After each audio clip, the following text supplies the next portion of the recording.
My husband says I'm so good at that.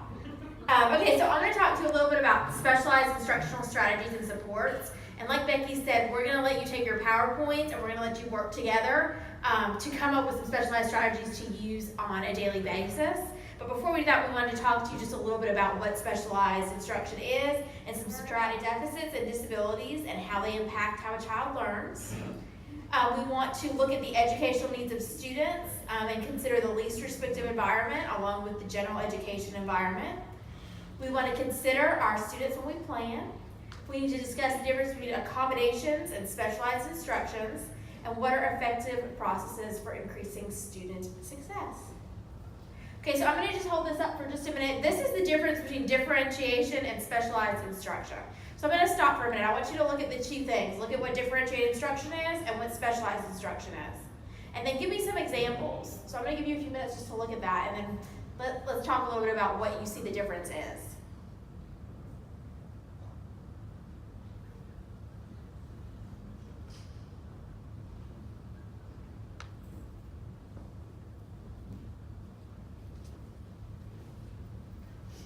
All right, anybody have any examples, any thoughts, things you're using currently?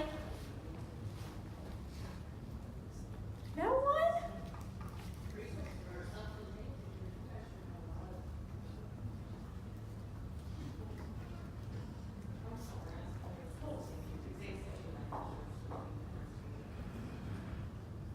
All right, so let's look about differentiation. This is a strategy used by teachers to help students perform and focus better due to important parts of a lesson.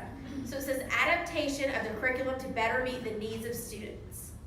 Whereas specialized instruction is adapting as appropriate to the needs of an eligible child. The content, methodology, and delivery of instruction.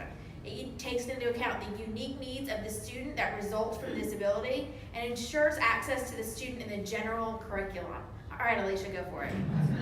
Jog my memories with some examples maybe. So differentiated instruction and self-contained, you guys like really change your PowerPoints.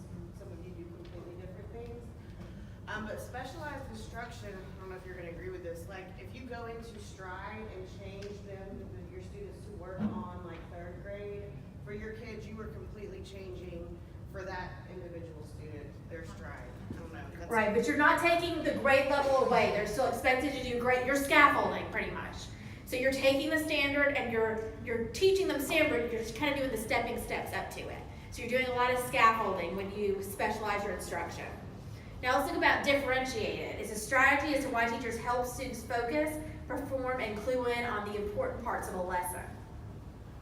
Go ahead. Okay, so I do that all the time in math. I try, like right now, I'm just really focusing in 8th grade on solving equations because I know that when they get to high school, if they can solve an equation, then some of these things they see in 9th grade coordinate algebra are going to make sense. And so we just really look at those power standards, and then I'm always pulling in any standard that goes before it. Like before we do like terms, we practice sorting shoes. Right. Because we have to remember what it's like to sort something before we start sorting terms. So I think it's just always pulling in. We do vocabulary words to understand our math because we don't know all those words, and I always talk in we. See, we're always first person in our team. Right. So that helps a lot. And I love that because you're specializing your instruction and you're also differentiating. All those little extra tips and tools, that's differentiating. Where when you're doing specialized instruction, you're working more on the scaffolding, like it's the real world experience. Starting with a simpler algebra problem and working up to the higher order. Go ahead. So the way we do our class is we take the PowerPoints and we tweak them, but then we also switch up how we teach the class. So sometimes we'll do station teaching, sometimes we'll do parallel teaching, sometimes we'll do whole group, but then if I can see that we have a few stragglers, I can pull them into a breakout room. So we just try to change up our class the way we teach it a couple times a week. Perfect. Anyone else? Kelly, you want to go? Yeah, and the whole group setting, something else we're doing, just vocabulary, highlighting key terms, bolding things, chunking material on that slide, not having a busy slide, and if it is busy, getting your blocking tool. If you're doing a reading activity and the students are required to read a short passage or something, having an audio link in a breakout room, things like that are being done to differentiate in whole setting. Tell me some more. Go ahead. Well, this is, My social skills. well, this isn't math, but this is just something pretty simple that we do, that whenever we put a word problem up on the board, is to read the word problem aloud, and especially if there's any multiple choice. And that goes more towards, the unique needs of the students, like if they struggle with reading, that way they're not struggling to figure out what they need to do. You're focusing more on the math skill and less on the Right. reading skill. Go ahead. One thing that I always do is when I get my PowerPoints, I always leave big words in there that they're not gonna know. One of the biggest things, the first thing I can think of is compare and contrast.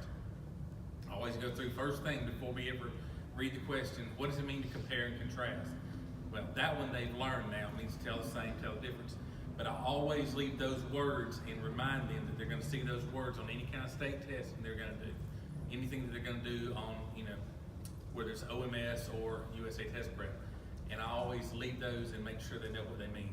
I love that. Another thing that I do is, whenever we're gonna do a lot of practice or reviewing for something, I've been doing Kahoots like crazy. Yeah. And they love them. And I get a lot more participation with a Kahoot Now they're asking me to do than I it. do. Yeah. So we're trying to get our math teacher to do them too.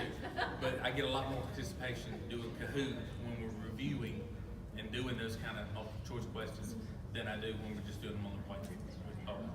Very good. You should also use the program that Becky showed you this morning. Which one, Quizzes? Yep. Okay, pretty much it's the same, except for it just has a different look, right? Okay. Okay.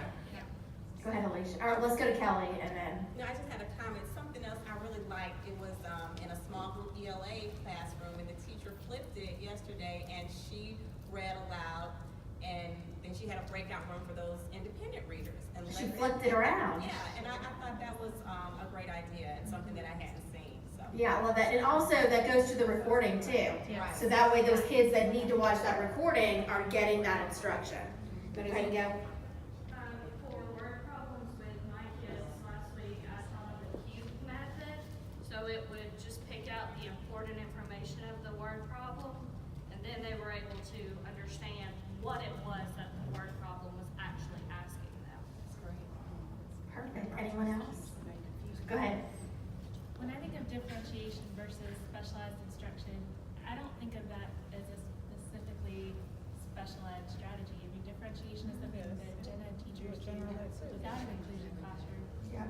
So differentiation to me is something that I apply to my entire group versus specialized instruction is when I teach 8th grade English and my students seem to be the lower end of all of our SPED kids.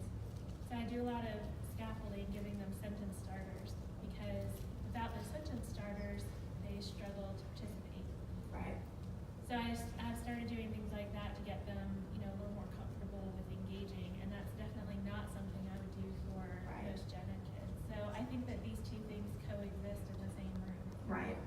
And a lot of times you'll see differentiation used on your tier 2 and 3 kids. When you're moving out of that tier 1 and then you've stepped up to the next tier, you're seeing a lot of that. They're not changing the curriculum or anything like that. They're just modifying to provide a little bit of extra support for the curriculum.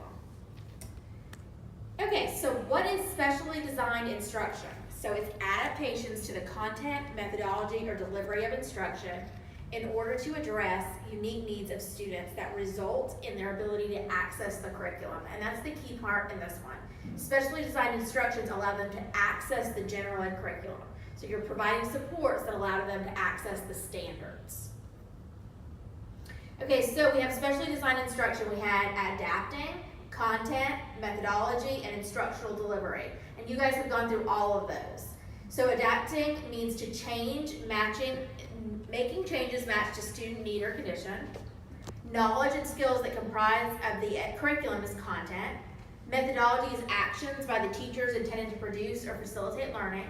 And the last one, instructional delivery, is teaching that results in access to, participation in, and progress in the curriculum for students with disabilities. So you've noticed right here, once we get specially designed instruction, this child has hit the point where they need an IEP. Because what we're doing is we're teaching them to access the curriculum and the standards with these supports. Okay, so let's talk a little bit about where you would find where you would find the skills or where you would find the information you need to help you specialize the instruction. So you're talking about the present levels, the goals or objective, the supports and accommodations, and supplemental aids and services.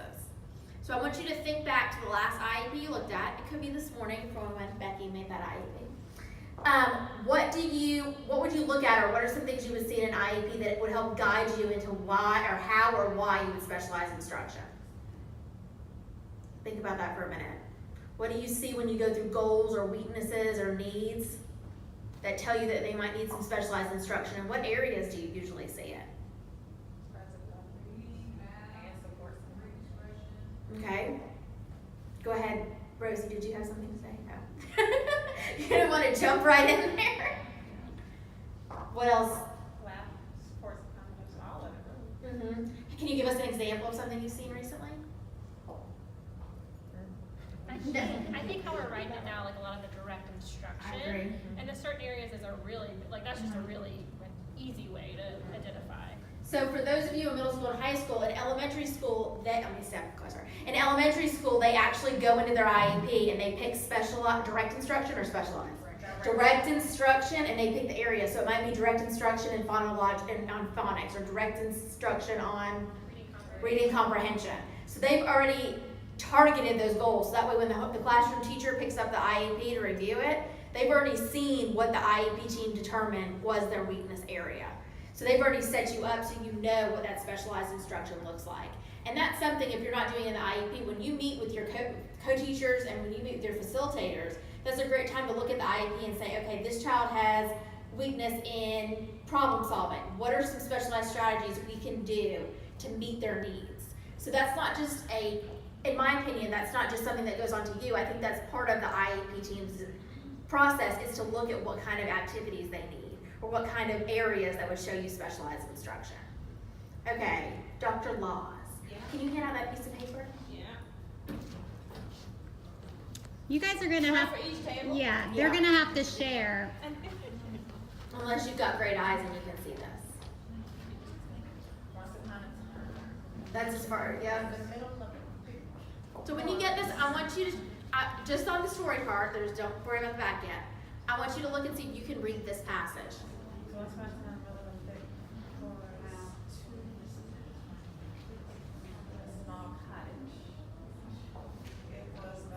And we want you to see if you can tell which famous story this is. I will give you that hint. Becky, you want to give everybody a minute? Probably this is You don't even think that long?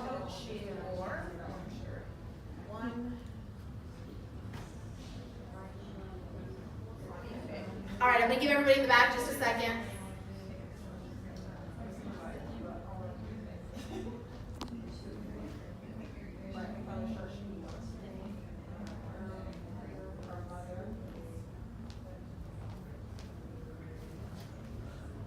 All right, does anybody know what story it is? Woo, good job. Okay, so this is what many children that have a reading disability, this is what they could be looking at every day. And for those of us that don't have a reading disability, this is like overwhelming. Or you're not looking anymore. This is overwhelming. Can you imagine seeing that every single day? When your teacher asks you to read in every subject, and every subject, this is what you see when you go to read. I understand why students can get overwhelmed. I understand why learning can take all day long. So let's talk about what we can do as teachers.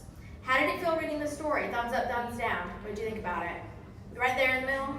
Yep, I would be down too. How might that student act in class? If this is what you see, I'm gonna go back to it. If this is what you see all day, every day in math, science, social studies, language arts, writing, it's not just in reading and writing, it's all day long. How do you think you'd feel? What actions do you think you'd see in your kids? Probably the first class, you would see some effort, but by the second or third class, they would be shut down. They're I mean, done. like, you just get overwhelmed, you get the gist of what's there, but you're certainly missing a lot of key things. Go ahead. Well, seeing this like makes me consider more than within the classroom setting, because we do things like send our kids emails and expect them to read and follow the directions of whatever we just asked them to do. And so if this is what they're seeing, perhaps we need to think even further than just beyond the classroom, but in our communication, and even just doing things things like reading announcements on the front of our OMS page. Do you know to target that? Because I send emails like crazy too. But I remember when I was in the classroom and I was teaching, one of the things I do is use Blackboard. And it could call them and leave them a message. It could text them, it could email them. But that way, instead of kids just getting 10 emails from you, you could actually pull up Blackboard and send them a phone call. And you could just leave a message on their phone or a message on their parents' phones. So I thought that was a good idea when we were, but that's something to think about. You know, we expect all the communication to be in emails. And if the kid can't read them, yet alone if the parent has the same disability, they can't read it either. Go ahead, Miss Rosie. I'm gonna do a selfish plug. Go for it. Because of this very reason. In middle school, we do MSA, middle school assembly, every Monday. It says, please make sure your families are watching because it's visual. Perfect. And it goes over everything that they need to know to be successful in middle school. And it's by kids, created by kids, and it overcomes so many barriers, and they can be so successful if they would just do and watch what we're saying. So, and that's something you don't have to do. All you gotta do is plug it. So, It would be great if they put that out at their what time do you start? 8:30, 9 o'clock? When you do the moment of silence, it would be great if you could push it out then. yeah. Like if you had that as part of your slide every morning, you do your moment of silence and then you push it out. Watch this later. Mhm. 30 minutes. Yeah. Well, it's just like morning announcements when you were brick and mortar. I mean, a little longer, but still just like brick and mortar. Okay, so real quick, and then we're going to move on to the next one. With this is what you were saying, what kind of specialized strategy could you use? What do you think? The slide that you go down. Perfect. What about color coding? Like we use reading strips? Oh, I would give them a paper with some lines on it. Who do you think could be very helpful in this conversation? There you go. Yep, Holly could be very helpful. Okay, let's look at the next one. Turn over that piece of paper. Answer those problems. If you don't have one, just use your scrap paper. Don't talk about it if you're sharing Nope. paper. Just answer the problems.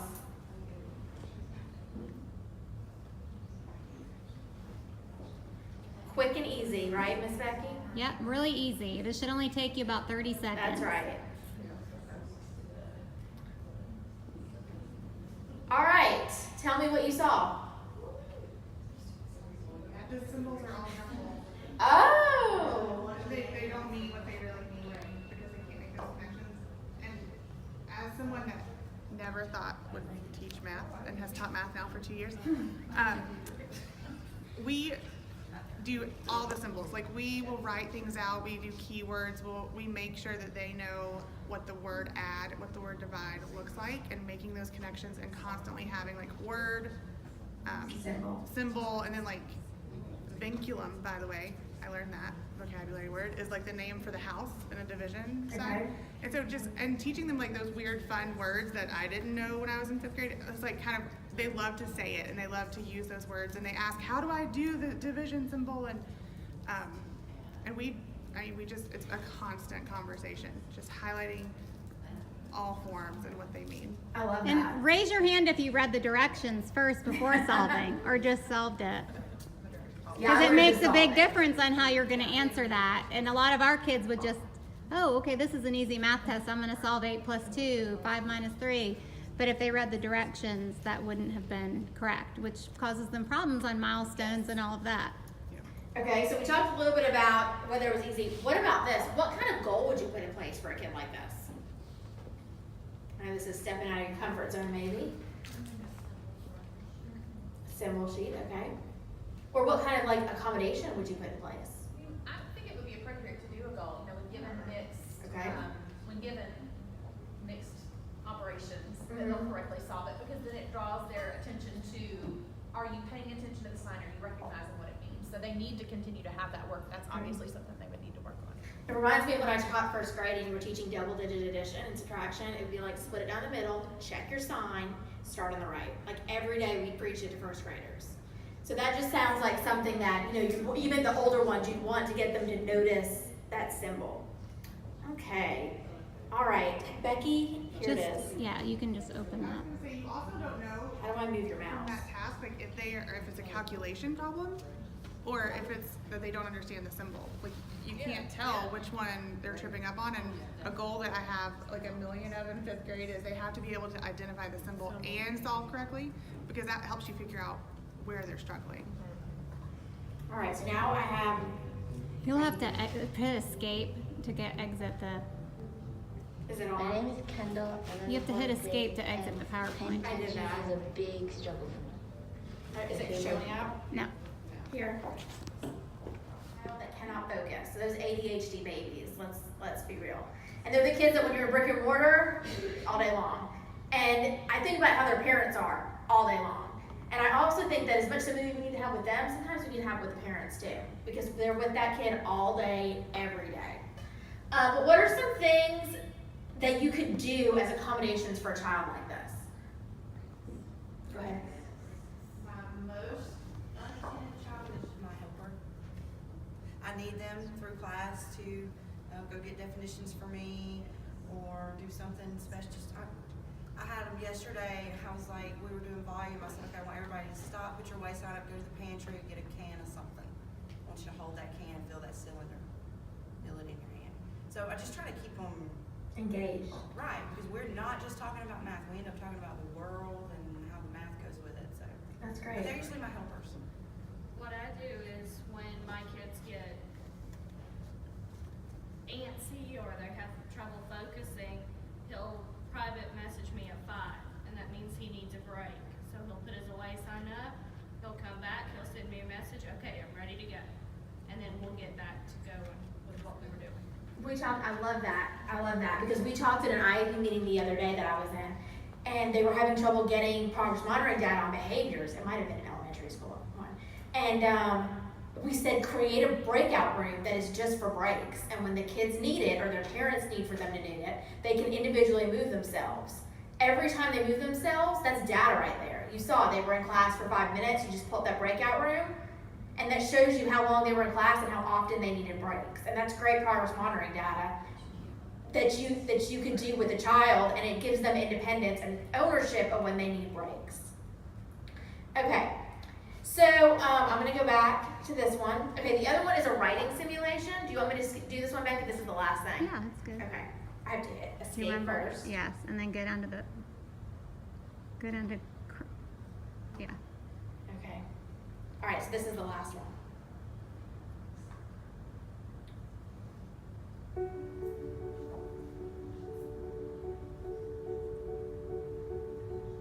My name is Lucy. I'm in the 5th grade, and writing is a huge struggle.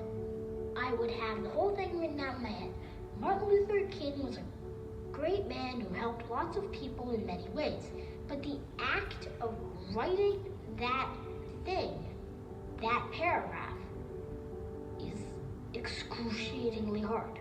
So, eager to get my ideas out there, I used to skip words. It wouldn't make sense. It'd be Martin Luther King, great man. When I was done, it'd be, I couldn't even read it myself. Is that a J or an F? I'd hope the teachers wouldn't read mine, because I knew that everyone else had written a paragraph and I had written 3 sentences. I was trying my very hardest, and I just couldn't do it. Writing can be challenging for all students, but for kids whose brains are wired differently, it can be especially difficult. This next activity will give you a taste of what it's like to struggle with writing. You've just experienced a sense of what it can be like to struggle with writing. You can't focus on ideas because it's hard to get even one word down clearly. As students get older, writing becomes a bigger part of their lives at school, and for some students, that's the... Okay, let me go back to the And you guys can try that simulation. It basically, when you type, it doesn't type what you're actually typing. It doesn't come out the same. So, and I thought it was, because the boy's vocabulary was really high. He said excruciatingly. So he has the capacity. It's just he can't get it down on paper, which is so many of our kids. Okay, so what specialized instruction could you provide here? Or a goal? Or support? What do you think? Alright, so I've worked with some kids on this problem before, and what we tried, and it worked beautifully, was recording themselves. So when it's up here, if they can record themselves saying what they want to write, And then we go back a sentence at a time and write it down, and re-listen to it, check your sentence, listen to yourself. A lot of times, I have had children that have it here, can't get it here or here, so they can't say it. So I've had them draw pictures, and then match the words up with your pictures, and then match the words together, you know, just different ways that they can express. Also teach them to study that way too, to record Yes. themselves talking. Well, and I like that idea, because in OneNote you could even use OneNote because they have the record audio. That's a great idea. I also noticed with these kids that if we go back, a lot of the times they're your kids with behavior goals. And can you imagine why? I mean, I know this is why they struggle and why they're not on task and why they're not going to class. And I think that's just something that we need to remember, that it's not just their math or their writing or their reading. It's the whole child that's affected. And we need to, as educators, find a way to provide that specialized instruction so that they are made successfully in our environment. And we have such a unique opportunity to provide it in the home that we just to make sure that all of our support is going to those kids. And that we're doing it in the process of specialized instruction. So the next part of our thing is going to be for you to get up your lessons, and I don't remember what time is it.